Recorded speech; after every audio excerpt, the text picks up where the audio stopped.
My next guest is the president and executive director of the Ayn Rand Institute, Dr. Yaron Brook. And I asked Dr. Brook if he would join us tonight because there's an issue out there that's of particular interest to me, and of particular interest to him too, and many people around the world right now. We're troubled by the sort of mixed messages that we seem to be sending to the Afghan people. On the one hand, the coalition is dropping tons and tons and tons of bombs every day. They're also dropping tons and tons and tons of food. People are asking whether we can do both. What kind of a war is this anyway, where we are both aiding and trying to destroy our enemy? And exactly who is the enemy? On the one hand, the coalition says the Afghan people are not. On the other hand, it's hard to understand how we're going to defeat the leaders without putting pressure on the people. Dr. Brook does join us now from the Ayn Rand Institute. Good evening, Dr. Brook. Yes. Thank you for taking the time to be with us tonight. I appreciate that. My pleasure. If we look at what's happening over there and look at some of the criticisms that have been leveled, that we cannot drop both bombs and food, how do we get around that seeming dilemma? The leaders tell us we're not making war on the Afghan people. That's why we're dropping the food. We are making war on their leadership. That's why we're dropping the bombs. Well, I think it's a false dilemma. We're going to war against Afghanistan. The leaders are the leaders of a particular country. And to separate the people from the leadership in such an artificial way is just wrong. When we went to war in World War II, we went to war against Japan, not just the Japanese leaders, not just the German leaders, but against those countries. And that is the only way to win a war. Otherwise, you're being viewed as weak, presenting a mixed signal of both dropping bombs and food at the same time. Yet the coalition is being repeatedly warned by nations in the Muslim world to make sure that they differentiate between the Taliban and the people of Afghanistan. You're saying we should make no such differentiation? Absolutely not. And I think the whole notion of a coalition with countries that, to one extent or another, support terrorism is a mistake to begin with. The very notion that a country like Syria or Iran would have any say in what we do, or for that matter, even Saudi Arabia. Saudi Arabia is a country that we kind of protect. We ensure that the ruling family that stays in power, that they would have sway into what the U.S. does in its own self-defense, I think is a compromise we should never have gotten into. Well, we have stories coming out the last few days, too, about the Saudi royal family funding Osama bin Laden, trying to buy him off over the years. Absolutely, and if we want to be consistent, and if we want to really eradicate terrorism, then we have to be consistent across the board and go after everybody who supports terrorism, not only the weak regime of Afghanistan, but also the Iraqis and the Saudis and the Iranians. We're not going to eradicate terrorism unless we broaden this beyond just the Taliban and bin Laden. Does it have to become, as has been suggested, a war between civilizations? Some people have said if we're not careful, this will spin out of control into a war between the Christian and Judaic West and the Muslim world. Is that a danger? I don't think so. I think that what we need to emphasize is what this war is about. It's about terrorism. It's about taking countries that support terrorism, countries that uniformly are totalitarian, are very hostile to their own people, very hostile to the West, and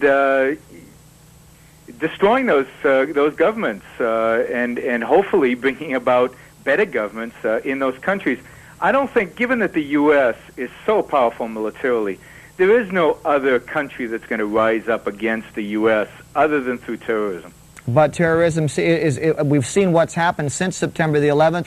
Now the anthrax scares, we're told there was a potential attack against 3 Mile Island. Who knows what else is happening? That war is definitely being fought on the home front. Absolutely, but what we've learned, I think, or what we should have learned over the last 20 years, is that appeasing terrorists and appeasing the governments that support terrorism only makes it worse. Terrorism against the U.S. started in the 1980s with the Marine barracks in Beirut being bombed. We did nothing. We did nothing when the Cole was bombed, when the barracks in Saudi Arabia was bombed, when our embassies in Africa were bombed. We did absolutely nothing. We've negotiated. We've talked nice. All that's happened is escalation. The only way to get rid of terrorism is by force, and we have to. And I think this mixed message we're sending now, dropping supplies, being friendly to some terrorist countries, being hostile to others, is just reinforcing our weakness and encourages more and more terrorism. What about the argument that you can't very well bomb a country back to the Stone Age that's already in the Stone Age? We've heard repeatedly that Afghanistan is little more than a pile of rubble, and there's not much left to bomb anyway. It seems that to some people, we're dropping the bombs, we're killing all these people, and to what purpose? The Taliban and their troops are dug in, they're not getting hurt. Well, I think that's true. I don't think our focus should be on Afghanistan. I think we need to get rid of the Taliban, and there are probably better, more effective ways to do that than by bombing rocks. We need to get rid of bin Laden, whether it takes special forces or whether ultimately it takes tanks. We need to do that. But more importantly, we need to go after the roots of this terrorist activity. We need to go after the roots of the fundamentalist Islamic ideology that supports the terrorism. And the roots are not in Afghanistan. The roots are across the border in countries like Iran. And until we actually fight the more significant targets, and the more significant both ideologically and militarily, this is not going to help us. Long-term, other people will rise up to replace bin Laden. Are you suggesting a widespread war against Iran, Iraq, Saudi Arabia, and Syria, the countries that we now believe have financed and supported this? I do, although I think that once we take out one of those countries, a significant country like Iran, I think the rest will crumble and drop to their knees. I don't think they want war with the U.S. I don't think they can afford war with the U.S., and they won't win a war with the U.S. So we just need to show them that we're serious, that we're not playing games. Throughout the last 20 years, we played games, we've compromised, we've sent mixed signals, and it's just gotten worse. And I think what we're doing in Afghanistan is not going to be good for the U.S. I think it's going to make things worse rather than better, because we're being so timid, because we're sending such mixed signals. Well, we need to be a lot more aggressive. Does the West have a stomach for that kind of war? I mean, it appears, as you say, that the leadership has been relatively timid in spite of the bellicose comments of Mr. Bush and Mr. Blair, and in spite of the fact they've put this coalition together rather quickly, and in spite of the fact they're dropping bombs now, and in spite of the fact we're told there are some troops on the ground, it still seems as though they're reticent to go full tilt with this. Absolutely, and I don't think it's the American people holding them back. It might be the American intellectuals. I think they're just scared politically. If the leaders listen to what the American people really want, the American people are open to be led into a wider war if they believe that it'll actually eradicate terrorism. The choice ultimately, and this is what our president needs to convey, the choice ultimately is between Americans learning to live with terrorism, which none of us want to do, and more American lives being sacrificed, or an all-white, all-out serious war, which is seemingly what he promised early on in the campaign, but I think you're right. He's become more and more timid as time has passed. Can we do that, though? I mean, even if we defeat these countries militarily, can we end the terrorist war again on the home front? I think I go back to occupied France, for example, when the Nazis had absolute political and military control over that country, and the resistance still continued to sabotage military installations, to kill military personnel, and the Nazis would respond and they'd kill 100 people for every one of theirs that was killed, and the resistance still kept coming back and still kept coming back and still kept coming back. Why would we think that the remnants of that fanatic group would not continue to do the same thing no matter how successful we are on the battlefield? Because I think the emphasis has to be to destroying their infrastructure. These terrorists were trained for months. They were trained in bases. They were provided with lots of financing. There's a whole infrastructure here that was built with a lot of money and a lot of state support, whether it's Saudi Arabia or Iraq or Iran or Afghanistan. These countries supported it. If the U.S. adopted a policy that any country that is shown to support terrorism in any way, its leadership gets annihilated, these countries would stop supporting terrorism. They would still be fringe groups that hated the U.S., but they would not have the infrastructure to be able to cross the ocean to come and attack us in the U.S. Now, they don't need a lot of infrastructure. The last guys just got on an airliner. Well, but they trained how to fly the airliner. They planned this probably for 5 years. They spent a lot of money on this. They spent a lot of thought on this. This was not a simple mission, although ultimately the outcome was a relatively simple act. But it was not something that could have been done just by a few fanatics. They needed the funding, they needed the training, and they needed the ideological backing that they get from a lot of these countries. Dr. Brook, I'm going to ask you to make an educated guess here, because you've studied the history and the politics of the Middle East for many, many years. You followed it very closely, I know. What's your best guess? What's your educated guess about what Bush and Blair are going to do? How far are they going to go? We've lost Dr. Brook. Well, we'll get him back, and we'll get an answer to that question for you in just a moment or two. I do want to make a comment about something he said, though, too, and that is this differentiation between the Taliban and the people of Afghanistan.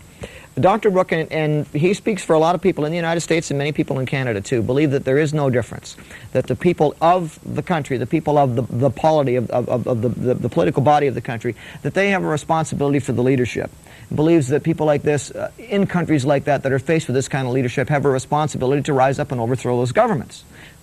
And if they don't, that's what leads to the kind of problems that we have now. I understand that Dr. Brook, I'll follow up on that thought in a minute. Dr. Brook, are you there? No, we're having trouble. Sorry about that. Oh, there you go. Sorry. I was cut off. Let me come back to that question that I was asking you. Your best guess, your educated guess on how far Bush and Blair are prepared to push this right now. How far do you think they will go? If somebody shows up with the body of Osama bin Laden, is that the end of it? I think it's the end of it. I don't think they'll go far. Now, they will go far in terms of trying to stop the financing of these things by freezing accounts. They'll go far by arresting people in Europe and in the U.S. associated with terrorism. But I think that's it. Now, there's some call in the administration that if this anthrax is linked to Saddam Hussein, they'd go after him. But I don't think Saddam Hussein is the real target here. I think he's too weak, and everybody wants him out. I think long term, what we're going to see is more terrorism. It might take a few years. It might take 4 or 5 years for a new bin Laden to come about. But we're in this for the long term, because I don't think the administration is willing to do what's necessary right now. So we'll see more World Trade Center type disasters? Unfortunately, the more we wait to address the real problem, the more likely it is that they gain control over nuclear weapons or more powerful biological weapons or more powerful chemical weapons. I think, unfortunately, that 5-10 years from now, we're looking at far worse disasters than the World Trade Center. And it could be stopped now if they had the political will to do it. So what they're doing, or what they're trying to do, it appears, is to fight a war of containment. You're saying the only answer to this is to fight a war of conquest. Absolutely. You have to replace these regimes in every country that continues to support terrorism. Dr. Brook, thank you so much for joining us tonight. Thank you. Appreciate it very much.